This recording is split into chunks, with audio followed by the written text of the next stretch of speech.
ആദ്യത്തെ ദിവസം തന്നെ നല്ല കൈനീട്ടോന്നും പറഞ്ഞ് വെറുതെ പൈസയും പോയി നാണോ കെട്ട് ഇന്നും പോണുണ്ട്. പക്ഷെ ഞാൻ ആ വഴിക്കല്ല, ഇന്ന് എനിക്ക് വേറെ കുറച്ച് ദൂരത്താ പോവാനുള്ളേ. മറ്റേ ആ അമ്പലമുക്കില്ലേ, അവിടുന്ന് വലത്തേക്ക് ഇങ്ങനെ തിരിഞ്ഞ് കുറച്ച് കഴിയുമ്പോ ഒരു ജംഗ്ഷൻ ഉണ്ട്. അവിടുന്ന് നേരെ പോകുമ്പോ ലക്ഷ്മിയുടെ കോളനി ഉണ്ട്. അവിടുന്ന് ഇന്ന് എനിക്ക് ഓട്ടം. അപ്പൊ ഇനി പറഞ്ഞിട്ട് കാര്യമില്ല, ഞാൻ വേറെ വണ്ടി വിളിച്ചോളാം. നമ്മളെ അളാപ്പന്റെ മോള് ജമീല വന്നിക്കണ പേരേല്. അപ്പൊ ഓളെ പ്രസവത്തിന് ആശുപത്രി കൊണ്ടാക്കണം, ആലുവയാണ്. എനിക്കൊരു ഓട്ടം കിട്ടിക്കോട്ടെ, കുറച്ച് കായ് കൈമിൽ വരുമല്ലോ വെച്ചിനെ. ഇപ്പൊ എന്തായാലും ഞാൻ ബൈക്കായതുകൊണ്ട് ഇനിയിപ്പോ നടക്കൂല. ഞാൻ വേറെ ഡ്രൈവറെ ഏൽപ്പിച്ചോളാം. ശരി എന്നാല്.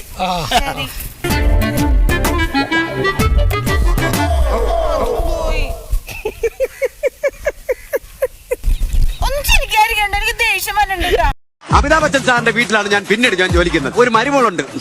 ആ കൊച്ചിന് നടക്കാണ്ട് കഴിഞ്ഞാൽ ആ കൊച്ചു ഭയങ്കര ഐശ്വര്യ എന്ന വിചാരം. ഞാനൊരു അല്പം പൗഡർ ഇട്ടാലോ കരി എഴുതിയാലോ പൊട്ടിട്ടാലോ ഈ പെണ്ണിന് ഭയങ്കര കുസുമ്പടെ. എന്തിനാണ് ഒരു വീട്ടിൽ 2 ഐശ്വര്യ എന്തിനെന്ന്?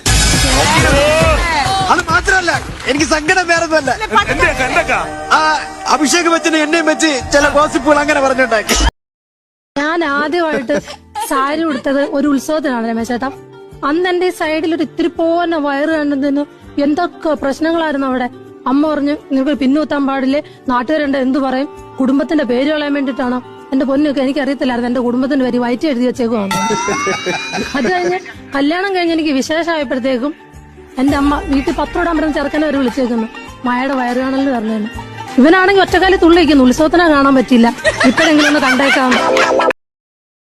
പണ്ടെന്നെ മക്കളെ മോളെ അങ്ങനൊക്കെ വിളിച്ചുകൊണ്ടിരുന്ന അമ്മ എന്നെ പേടി പോടി വാടി കൊച്ചെ എന്നൊക്കെയല്ലേ വിളിക്കുന്നത്. അതിനകത്ത് സ്വഭാവം മാറിയുന്ന ആ പിങ്കി എന്ന് പറഞ്ഞ ഒരുമ്പട്ടവള് എന്ന് ഈ വീട്ടിൽ കാല് കുത്തിയോ അന്ന് മുതൽ അമ്മാവൻ അവളെ മാത്രം മോളെ ചക്കരെ തേനെന്നൊക്കെ വിളിക്കൂ. എന്നെ എടി പൊടി വാടി കൊച്ചെ എന്നൊക്കെയാ വിളിക്കുന്നത്. അയ്യോയ്യോ എന്റെ പൊന്നുമോളെ അങ്ങനെയൊന്നും ഇല്ല. അയ്യോ എന്റെ പൊന്നുമോളെ അങ്ങനെയൊക്കെ ഉണ്ട്, അതുകൊണ്ടല്ലേ പറയുന്നത്.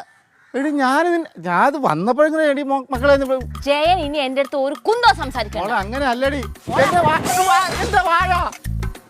മനസ്സിൽ കൊല്ലാനായിട്ട് റോഡിൽ വാഴ കൊണ്ട് വെച്ച് നടക്കുക. ചെരുപ്പം പോയി. കള്ളന്മാരെന്ന് പറഞ്ഞാൽ എനിക്ക് ഭയങ്കര ഇഷ്ടമാണ്. പിന്നെ ഞാൻ പണ്ട് ഞങ്ങൾ ആറ്റി കുളിക്കാൻ പോവായിരുന്നു. അങ്ങനെ കുളിക്കാൻ പോയി കഴിഞ്ഞപ്പോ മലവെള്ളം വന്ന് എന്നെ ഒഴുക്കിക്കൊണ്ട് പോയി.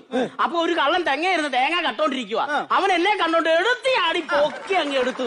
അത് കഴിഞ്ഞ പിന്നെ എനിക്ക് കള്ളന്മാരെ ഭയങ്കര ഇഷ്ടമാണ്. അമ്മച്ചിക്ക് എത്ര വയസ്സുണ്ടായിരുന്നു അന്ന്? അന്ന് എനിക്ക് 17 വയസ്സുണ്ട്. അതുകൊണ്ട് അവൻ ചാടി പിടിച്ചു. ഇപ്പഴാണെങ്കിൽ പോട്ടെന്ന് വിചാരിച്ചു.